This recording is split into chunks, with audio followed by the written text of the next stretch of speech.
Hi everyone. We have a very special guest with us here today. Very different from the guests we've had so far. He's an author, Timeri N. Murari. He's written over how many books, Tim? 23. Wow, 23 books. His most recent one is called Shikendri and is a dystopian novel. Yes. Yeah, dystopian novel.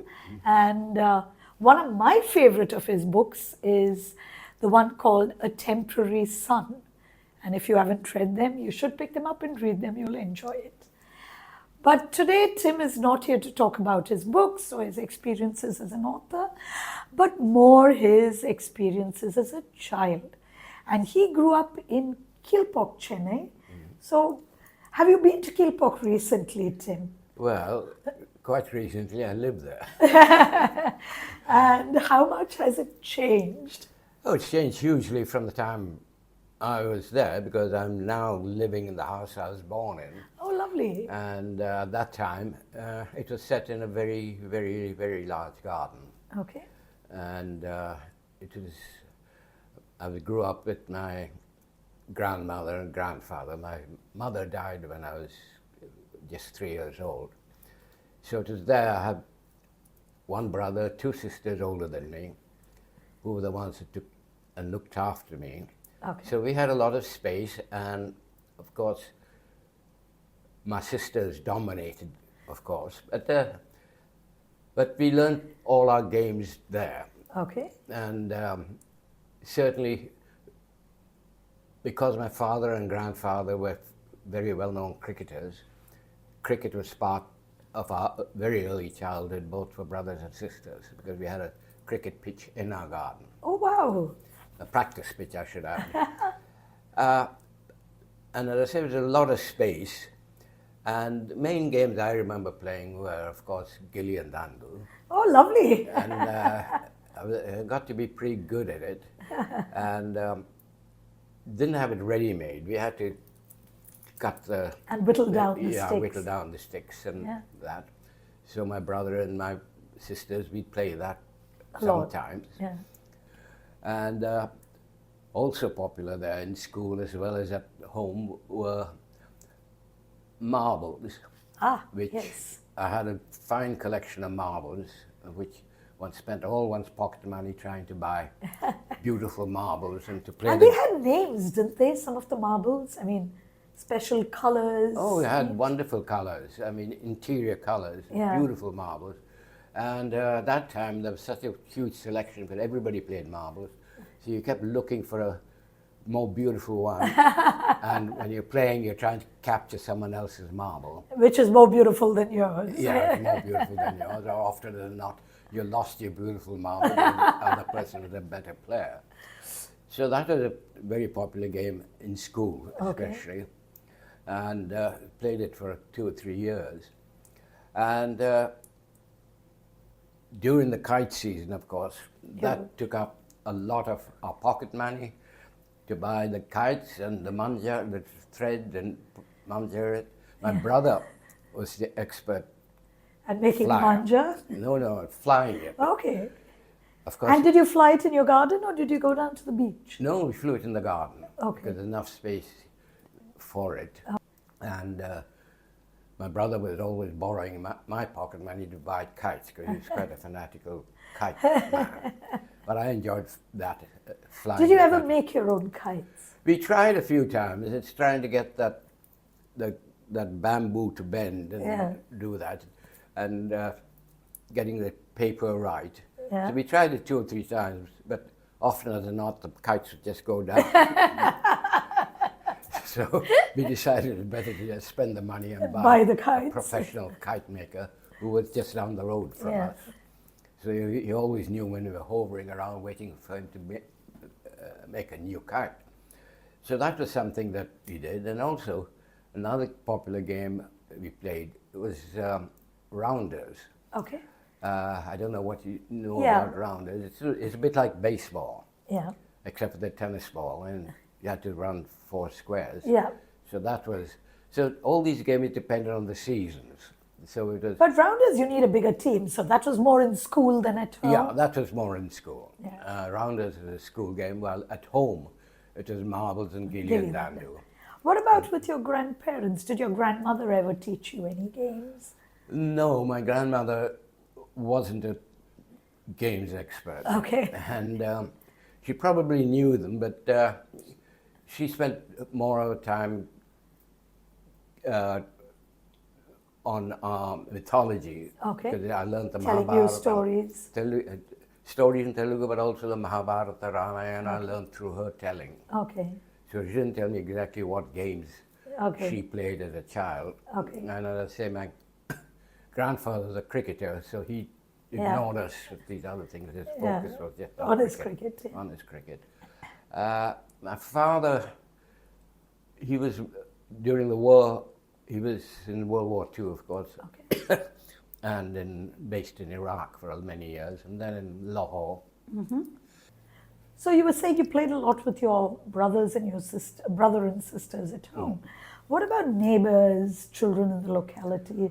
Were there many of those? Oh, they join in because Kilpock at that time, actually my the granduncles and grandaunts lived virtually around us in different areas of Kilpock.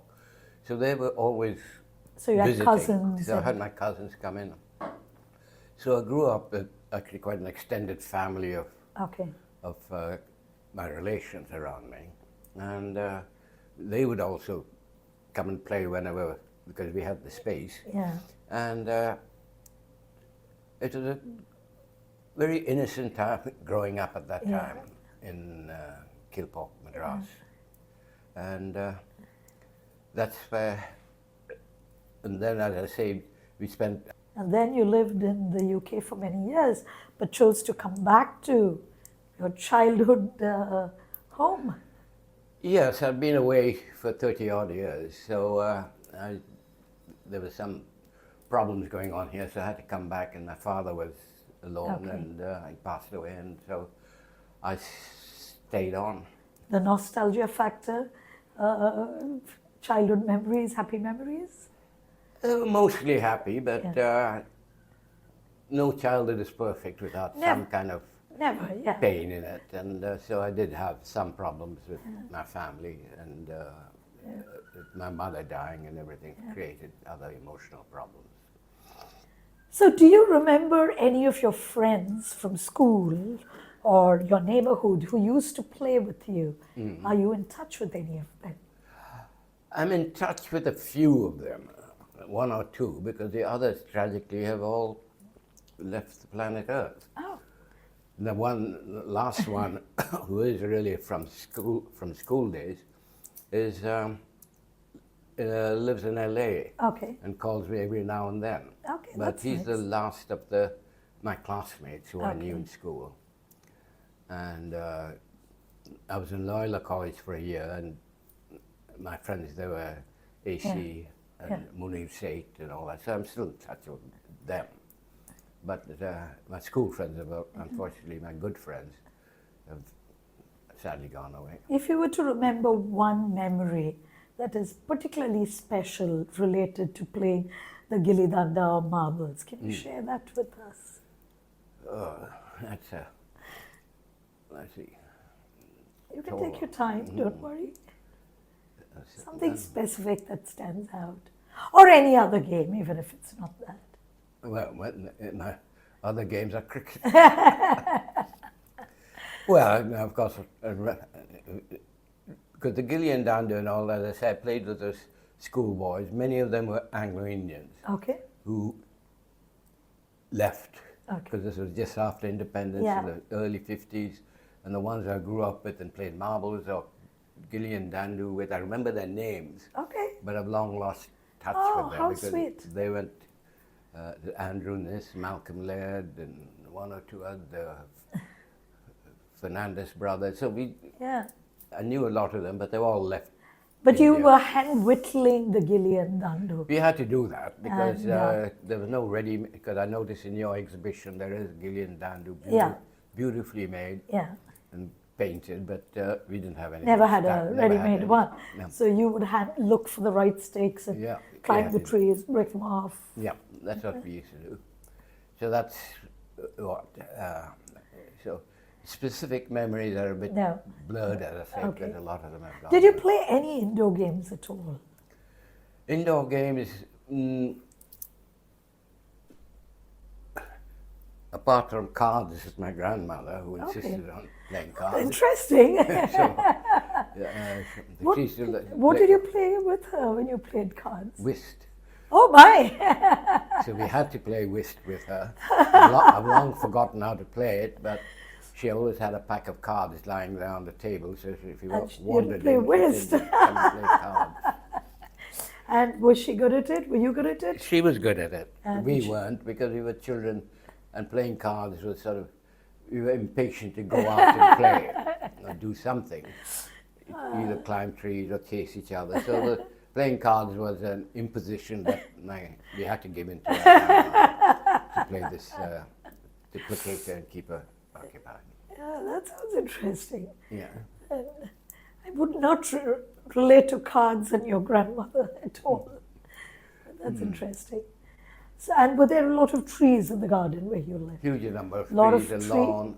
And you climbed a lot of trees? Yeah. Ever broke any bones climbing No, trees? no, not me. You were good at it then. Did your sisters climb trees too? My sister and one of my cousins built a tree house. Oh my! So in the garden, one of the trees.